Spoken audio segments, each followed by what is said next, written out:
Assalamualaikum warahmatullahi wabarakatuh. Sahabat informatika Mandu 21 Jakarta. Pertemuan kali ini kita bahas tentang embedded system.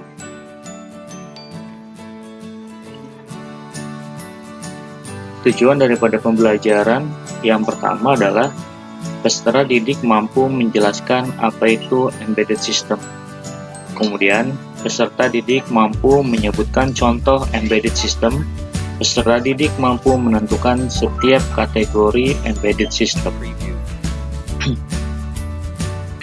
Pengertian embedded system adalah sistem yang tertanam di dalam sistem komputer, khusus yang dirancang untuk menjalankan tugas tertentu, dan biasanya sistem tersebut tertanam dalam satu kesatuan sistem.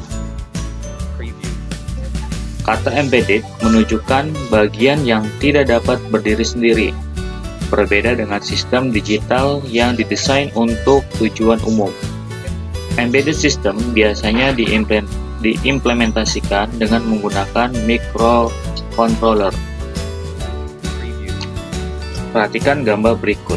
Di sana ada mesin ATM, ada lampu merah. Nah, ini adalah salah satu contoh yang menggunakan sistem embedded system. Kenapa disebut menggunakan embedded system? Kita lihat penjelasannya. Mesin ATM, embedded system pada ATM adalah sebuah contoh perangkat komputer yang berbentuk seperti sepotong chip yang hanya dapat melakukan beberapa fungsi tertentu saja. Embedded system ini dirancang khusus untuk perangkat yang memiliki fungsi secara spesifik saja. Selain itu, fungsi dari embedded system ini juga tidak dapat diubah lagi. Kategori sistem embedded ada standalone, embedded real-time, embedded system network, dan mobile device. Untuk sistem embedded standalone atau berdiri sendiri, yaitu berfungsi secara independen dari perangkat kelas lainnya, tidak terintegrasi ke dalam perangkat lain. Contohnya adalah kotak TiVo untuk merekam siaran televisi, sedangkan DVR Digital Video Recorder merupakan sistem embedded yang terintegrasi dengan DVD player. Standalone juga dapat merujuk pada program software yang tidak memerlukan software selain sistem operasi untuk menjalankannya. Sistem embedded real-time ini ada dua. Yang pertama adalah hard real-time dan soft real-time. Sistem dapat dikategorikan sebagai real-time jika waktu respon merupakan hal yang sangat penting. Beberapa tugas tertentu harus dilakukan pada periode waktu yang spesifik.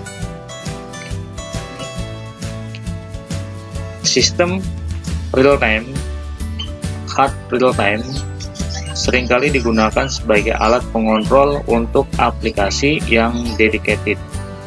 Sistem operasi yang hard real-time mempunyai batasan waktu yang tetap yang sudah didefinisikan dengan baik.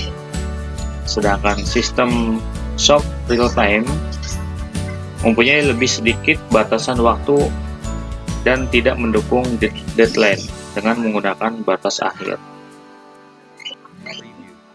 Contoh dari beberapa embedded system diantaranya adalah telepon seluler, kamera digital, kartu pintar, permainan anak,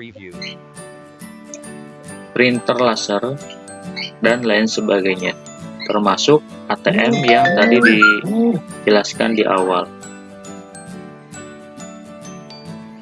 Ini adalah contoh-contoh yang perangkat yang menggunakan embedded system.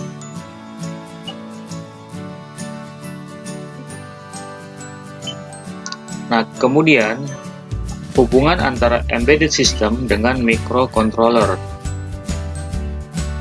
Kita lihat Microcontroller adalah sebuah komputer kecil di dalam satu sirkuit yang berisi inti prosesor, memori, dan input atau output peripheral yang dapat diprogram dan didesain khusus untuk embedded system. Microcontroller berukuran kecil dan murah, sangat berbeda dengan apa yang ada di komputer. Kenapa berbeda? Karena menyesuaikan kebutuhan. Microcontroller ini didesain untuk suatu tujuan khusus, bukan untuk melakukan pekerjaan-pekerjaan rumit seperti yang ada di komputer sebenarnya. Kita kembali lagi ke awal. Mesin ATM berfungsi menggunakan sistem embedded karena dia mempunyai tugas khusus. Misalkan, kita lihat yang sudah terbiasa menggunakan mesin ATM, cara kerjanya yaitu ketika memasukkan kartu ATM, dia akan terdapat beberapa menu. Menu tersebut tinggal kita pilih apa yang ada di dalam menu tersebut. Tidak ada gerakan lain, tidak ada perintah lain, jadi perintahnya sudah ditentukan di sana. Sebagai contoh, apabila nasabah ingin mengambil uang yang 100.000, tinggal kita pilih yang 100.000.